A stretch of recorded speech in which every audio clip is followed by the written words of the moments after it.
I always was a believer of God. I used to know the Bible front to back. People could ask me questions. You could basically say at the time it was like a hafiz of the Bible. Assalamu alaikum, Brother Melvin Felix. Thank you for accepting our invitation. We are very happy to have you with us. I want to start with, who is Melvin Felix? Can you tell us briefly about your life? Walaikum salam wa rahmatullahi wa barakatuh. আমার জন্ম পোর্তোরিকোতে, কিন্তু আমার ছোটবেলা থেকেই বড় হওয়া new ইয়র্কে। আমি শাহাদার ঘোষণা দিয়েছি 15 বছর বয়সে। তো ইসলামের আগে আমার বড় হওয়া ক্যাথলিক হিসাবে, প্রত্যেক রবিবারে চার্চে যাওয়া, এরূপটাই ছিল আমার অনেকটা লালন পালন। আমাকে ব্যাপটাইজ করা হয়েছিল, আমি আমার হোলি কমিউনিয়ন করেছি। এই ধর্মের সাথে আমি যথেষ্ট ইনভলভড ছিলাম, চার্চে কমিউনিটির কাজকর্ম করতাম।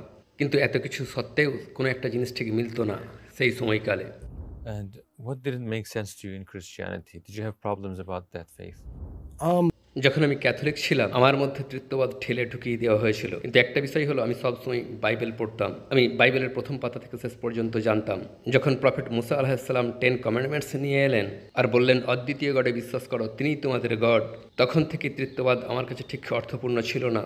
বিষয়টা আমার সামনে খাপ খেত না। যদি একমাত্র জেসাসের কাছেই প্রার্থনা করতে হয়, তাহলে তিনি কার কাছে প্রার্থনা করেছিলেন? ক্যাথলিক হিসেবে আমাদেরকে বলা হয়েছিল যে ঈসা আলাইহিস সালামের পাশে একজন চোর ছিল, সে কিংডমে এসেছিল আর তাকে ক্ষমা করা হয়েছিল, আর তিনি তাকে ক্ষমা করেছিলেন। কিন্তু একই সাথে যখন তিনি ক্রসের ওপর ঝুলছিলেন, তখন তিনি বলছেন, আমাকে আপনি কেন পরিত্যাগ করলেন? এখানে আপনি কে, কার সাথে তিনি কথা বলছিলেন? কেন তিনি পন্ডার করছিলেন? কেন সবাই দেখতো যে তিনি সবসময় আকাশের দিকে তাকিয়ে আছেন, গডের সাথে কথা বলার চেষ্টা করছেন? তাই আমার মতটা হলো, যদি তিনি আমাদেরকে তার কাছে প্রার্থনা করতে বলে থাকেন, তাহলে তিনি অন্য কারোর কাছে চাচ্ছেন কেন? তার নিজের প্রার্থনার উত্তর পাওয়ার জন্য, তার নিজের জীবনের কিছু নির্দিষ্ট সমস্যা থেকে মুক্তি পাওয়ার জন্য। তাই এটা আমার কাছে কোনোভাবেই অর্থপূর্ণ ছিল না। একজনের মধ্যে তিনজন। তো আমি এই বিষয়ে প্রশ্ন তোলা শুরু করলাম, কিন্তু আমাকে অনেক পরে উত্তর দেওয়া হলো, এটা হলো ব্লাসফেমি, তোমার এসব প্রশ্ন করা ধর্মদ্রোহিতা। মনে রাখো, এটাই হলো তোমার ঈমান, এটাই তোমাকে বিশ্বাস করতে হবে। কিন্তু আমার কাছে এটা যথেষ্ট ছিল না। আমি লজিক্যাল উত্তর চাইছিলাম, তাই লজিক্যালি আমার যে উত্তরটার প্রয়োজন ছিল সেটা তারা দিচ্ছিল না। আমি এদিক ওদিক ঘুরতে থাকলাম, আমি সত্যের খোঁজ করা শুরু করলাম, আমার জন্য কোন জিনিসটা সঠিক। How was your life before Islam? আমার শৈশবের বছরগুলোতে, যখন আমার বয়স 11 বছরের আশেপাশে, আমি গ্যাং ভায়োলেন্সে যুক্ত হয়ে গেলাম। একদিন আমি জাস্ট বসেছিলাম আর বসে বসে ডোমিনোজ গেম খেলছিলাম। এটা ছিল সেই সময়কাল যখন আমি অনেকটা শান্ত হয়ে উঠছি। তখন আমি ইনভলভ ছিলাম, কিন্তু আগের মতো ততটা আর যুক্ত ছিলাম না। তো আমি টেবিলে বসে ডোমিনোজ খেলে যাচ্ছিলাম, তো হঠাৎ করে বহু দূরে একটা শব্দ শুনতে পেলাম। Just a pow. যেই আমি গুলির শব্দটা শুনতে পেলাম, আমি উঠে পড়লাম আর বাড়ির ভিতরে ছুটলাম। তো যখন বাইরে বের হলাম আর যেখানে বসে ডোমিনোজ খেলছিলাম, সেখানটায় দেখলাম আমাকে জাস্ট বুলেটটা মিস করে গিয়েছে, সম্ভবত 1 ইঞ্চি দূর দিয়ে। আর আমি যেখানে বসেছিলাম তার ঠিক পিছনের দেওয়ালটায় আঘাত করেছে। অন্য গুলিটা কোথায় গিয়েছে আমি জানি না। প্রথম গুলিটা করা হয়েছিল সোজা আমার মাথায়। সো আফটার দ্যাট আমি সেখানটা দেখলাম আর বুঝতে পারলাম আমি এখনও গ্যাংয়ের লড়াইয়ে আছি। অল্প হোক বা বেশি হোক, আমি এখনও গ্যাংয়ের মারামারিতে আছি। আমি তো তাদের সাথেই আছি, তারা আমাকে কোনোভাবেই ছাড়তে চাইবে না। Something that I want to continue. At that time I had kids, so that was my eye awakener. তাই আমি আবারও সত্যের খোঁজ করা শুরু করলাম। ভাবলাম, আমি কোথায় যাচ্ছি? এই জীবন নিয়ে আমি কোথায় যাচ্ছি? এই জীবনে আমাকে কোন জিনিসের খোঁজ করতে হবে? How did you first hear about Islam, and how did your journey begin towards Islam? তো আমি কখন প্রথম ইসলামের কথা শুনলাম? আমার একটা খুবই ঘনিষ্ঠ বন্ধু ছিল, যদিও তার সাথে কন্ট্যাক্ট হারিয়ে ফেলেছিলাম। একদম প্রাইমারি শিক্ষার আগে থেকেই তাকে চিনতাম। তখনও টডলার, সম্ভবত 5 বছর বয়স, তখন থেকেই জানতাম। আবার তার সাথে দেখা হলো হাই স্কুলে। সে বলল, কি খবর? শুনতে পেলাম তুই অনেক সমস্যায় জড়িয়ে আছিস ট্রাভেলে। এটা তো তোর জীবন নয়, তোর জন্য একটা জিনিস আছে। তখন সে আমার হাতে একটা বই তুলে দিল। এটা একটা প্রিন্টেড আউট বুক। যখন আমি বইটা দেখলাম, It has the 120s, the Supreme Mathematics. এগুলো দেখে আমি বললাম, এটা কি? তো এভাবেই সে আমাকে ইসলামের প্রথম স্বাদটা দিল। তবে এটা সঠিক স্বাদ ছিল না। আমি ছিলাম সঠিক পথে, কিন্তু ভুল ট্রেনে। পরবর্তীতে ম্যালকম এক্সের কথা জানতে পারলাম। ভাবলাম, ওয়েট এ মিনিট, ম্যালকম এক্সও ইসলামিক জগতের অংশ ছিলেন? আর ক্লারেন্স 13 এক্সও, তার কি হয়েছিল? তো আমি শুরু করলাম ম্যালকম এক্সের জীবনী পড়া। তো ম্যালকম এক্সের জগৎ খোঁজ করতে করতে আমি ইসলামের জগতে পৌঁছে গেলাম। তো এভাবেই খোঁজ করতে করতে একদিন আমি পৌঁছে গেলাম নিউ টেম্পল নাম্বার 7। সেখানে তাদের একজনের সাথে কথা বললাম, ইসলামকে বোঝার চেষ্টা করলাম, কিন্তু সেখানে কয়েকদিনের বেশি থাকতে পারলাম না। তাদের ইসলাম কোনোভাবেই অর্থপূর্ণ বলে মনে হলো না। আসলে তারা কোনোভাবেই নামাজ পড়ে না। They don't do salah or anything. তারা মনে করে যে আস্তাগফিরুল্লাহ, যে আল্লাহ তাদের ভিতরেই রয়েছেন, তাদের প্রত্যেকের মধ্যেই। বললাম, তাহলে আপনারা কার কাছে প্রার্থনা করেন? আপনারা কি নিজেদের দোয়ার উত্তর নিজেরাই দেন? তাই বিষয়টা মিলছিল না। এগেন লজিক, সেই ক্যাথলিক জীবনের মতো লজিক্যালি বিষয়টা আমার কাছে খাপ খাচ্ছিল না। তারপর আমি খুঁজে বের করলাম, ম্যালকম হয়েছিলেন আসল মুসলিম, সুন্নি মুসলিম। তাই আমি ক্লোজ দৃষ্টি দেওয়া শুরু করলাম, থ্রু মাই হিস্ট্রি ক্লাস, মুসলিমদের নিয়ে বইপত্র সংগ্রহ করে পড়া, টেক্সট লাইক দিস। দেখলাম তারা অদ্বিতীয় গডে বিশ্বাস করে, এক ও অদ্বিতীয় গডে।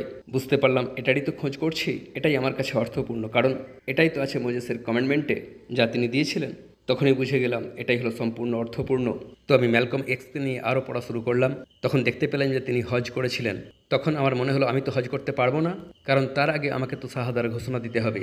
তাই আমি আমার আশপাশটা সার্চ করা শুরু করলাম, শাহাদার ঘোষণা কোথায় দিতে পারি।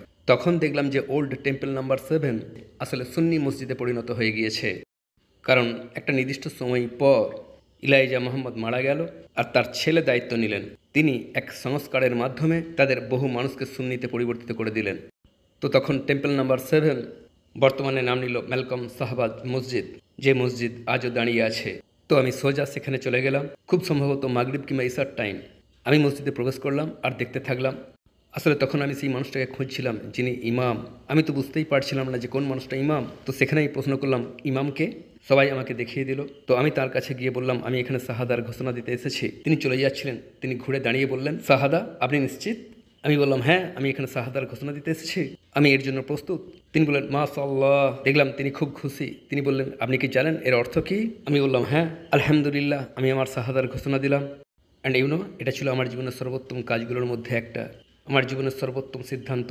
আমার মনে হলো একটা ভার, একটা বোঝা আমার কাঁধ থেকে তুলে নামিয়ে দেওয়া হলো। So happy and thrilled. Alhamdulillah. Can you tell about the next phase of your belief? হ্যাঁ, দেখুন, আমি নিজেকে নতুন ধর্মে খাপ খাওয়ানোর চেষ্টা করতে থাকলাম। আমি মসজিদে যাওয়ার চেষ্টা করতে থাকলাম অ্যান্ড মুসলিম কমিউনিটির সাথে খাপ খাওয়ানোর চেষ্টা করতে থাকলাম। আবার এটাও কঠিন বিষয়, কারণ সম্ভবত আমার হাবভাব, পোশাক আশাক, লাইফস্টাইল। আর অবশেষে একদিন আমি ইমাম ওয়েসলিকে পেয়ে গেলাম। আমি ইমাম ওয়েসলির কাছে পৌঁছে গেলাম। তিনি আমাকে গাইড করতে থাকলেন, তিনি আমার মেন্টর হয়ে গেলেন। So, what is the biggest change Islam has made in your life? How do you see the difference between the Melvin before Islam and Melvin after Islam? So it's something. এটা এমন একটা জিনিস যেটা নিয়ে এখনও আমি কাজ করছি। এখন আমি সবর করি, আগের থেকে অনেক শান্ত হয়ে গিয়েছি। কারণ আগের যে লাইফস্টাইল আমার ছিল, সেখানে সবসময় রেগে থাকতাম, তখন আমি সবসময় আপসেট হয়ে থাকতাম বেশিরভাগ সময়টাই, কারণ সেই লাইফস্টাইলে নিজেকে খাপ খাইয়ে নিতে হতো। এটা এমন এক পরিবেশ ছিল যে পরিবেশে বড় হলে আপনি শান্ত হয়ে থাকতে পারেন না, আপনাকে সবসময় ফাইট করার জন্য প্রস্তুত থাকতে হবে, তাতে আপনি জয়ী হন বা পরাজিত। আর এই অবস্থাটা আমার জীবনে এক বিরাট বড় প্রভাব ফেলেছিল। আর এখন আমার অবস্থাটা অনেকটা ওমর বিন খাত্তাবের মতো, একটা চোর যে তার কাছ থেকে চুরি করেছিল। একদিন তিনি সেই চোরটার পিছনে তাড়া করছিলেন, ছুটছিলেন। তিনি এই কারণে ছুটছিলেন যে তাকে ইনফর্ম করার জন্য, ভয় পেও না, আমি আল্লাহর জন্য এসেছি, এটা রাখো। আর এই বিষয়টা আজ আমার সাথে মিলে গিয়েছে। আজ যদি কেউ আমার দিকে রেগে তাকায়, আমার দিকে খারাপ দৃষ্টি দেয়, তাদেরকে আমি ভালোবাসা দিয়ে হত্যা করি, মুচকি হাসি, এটাও একটা সদকা, আর এটাও দাওয়াতের একটা form. If there was a chance to speak to all the non-Muslims in the world, what would you like to say to them if you had just few moments? দুনিয়ার অমুসলিম দিকে আমি বলবো, প্রত্যেকের অন্তরের গভীরে তারা প্রত্যেকেই জানে যে তারা মুসলিম। আমরা মুসলিমরা এই বিষয়টাকেই বলি ফিতরা। এটাই প্রত্যেক মানুষের স্বাভাবিক অবস্থা। যদি আপনি অনুভব করেন ইসলাম আপনার জন্য সঠিক, তাহলে কিসের অপেক্ষা? একটা জিনিস যেটা আমি সবাইকে বলে থাকি, ইসলামের সবচেয়ে বিউটিফুল যে জিনিসটা আমি দেখেছি, তা হলো আপনি অন্তরে যে ইচ্ছা পোষণ করবেন তার জন্য রিওয়ার্ড পাবেন। এটা এক দারুণ বিষয়। এটা আপনার অন্তরের গভীরে, আপনি জানেন ইসলাম সত্য, এখন আপনারই দায়িত্ব সেটাকে বের করে প্রকাশ্যে আনা। বহু মানুষ এই বিষয়টাতেই ভয় পায়, আমাকে টেরোরিস্ট বলা হবে, আমাকে এটা বলা হবে, ওটা বলা হবে। কিন্তু বিষয়টা হলো আপনাকে নিজেকেই সবার ধারণা পরিবর্তন করতে হবে। আপনার ইসলাম দিয়ে আপনাকে ফারাকটা দেখিয়ে দিতে হবে। তাই পৃথিবীর সমস্ত অমুসলিমদিকে বলবো, যদি অন্তরে ফিল করেন যে ইসলাম হলো সত্য, যদি আপনি বুঝতে পারেন যে ইসলাম আপনাকে আহ্বান করছে, তো ডোন্ট ওয়েট। মুফতি মিঙ্কের কাছে একটা কথা শুনেছিলাম, একজন ভাই যিনি শুক্রবারে শাহাদার ঘোষণা দিতে চেয়েছিলেন, বৃহস্পতিবারই মারা গেলেন। তাই ওয়েট করবেন না, শাহাদার ঘোষণা দিন। Brother Melvin Felix, thank you so much for your sincere answers. May Allah preserve you, may Allah reward you, and may Allah allow you to, inshallah, die with faith and enter heaven and meet, inshallah, with all of us, inshallah, in heaven, inshallah. Jazakallah khair. Jazakallah khair.